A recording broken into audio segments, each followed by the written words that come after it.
As native bee populations decline across the country, biologists are asking you to be careful with how you try to help the populations bounce back. Alyssa Borden joins us live in studio now. Alyssa, what's their concern? Cat, scientists say people have been buying bees online to release in their own gardens, but many of those bees aren't native to Vermont or even to the United States and could do more damage than good.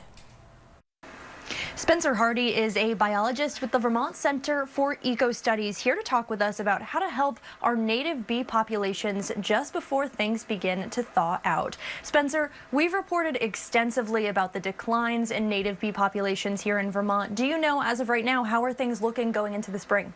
Well, it's kind of a mixed bag, and the short answer is that we don't have enough information for many of the more than 300 native species that call Vermont home, although it's something we're actively working on. Ideally, we would have a lot more historical data. So the historical trends that we are able to generate are from museum collections, from specimens that were collected and curated in some of the state's various insect collections.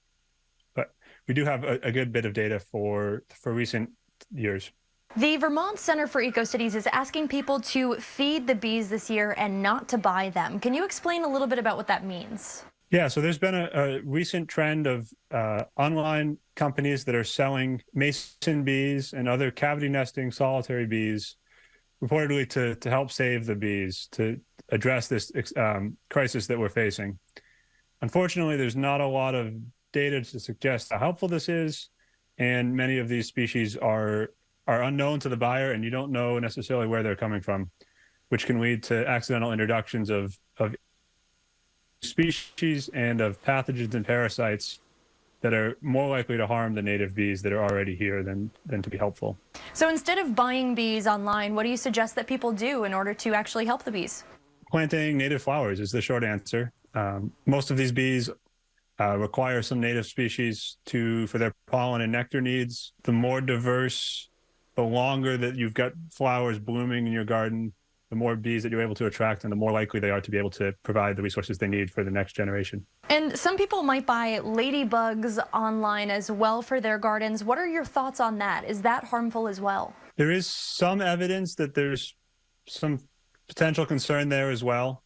One thing with the lady beetles is that they're all collected, as far as I know, collected from the wild, mostly in the Sierra Nevada of California, where it's possible that this collection is having a negative impact on the native species there that are then shipped across the country for your garden. And I've also heard that the success rate with these introductions of lady beetles is not very high at all. And you're likely to do better with native lady beetles that are already present, and by encouraging them with a diversity of native plants, especially those that are not treated with any kind of pesticides or insecticides. The bees in question are typically shipped as cocoons during the winter, advertised for release in the spring. While some retailers may have clean native bees, the Vermont Center for Eco Studies says it's best to steer clear. Kat?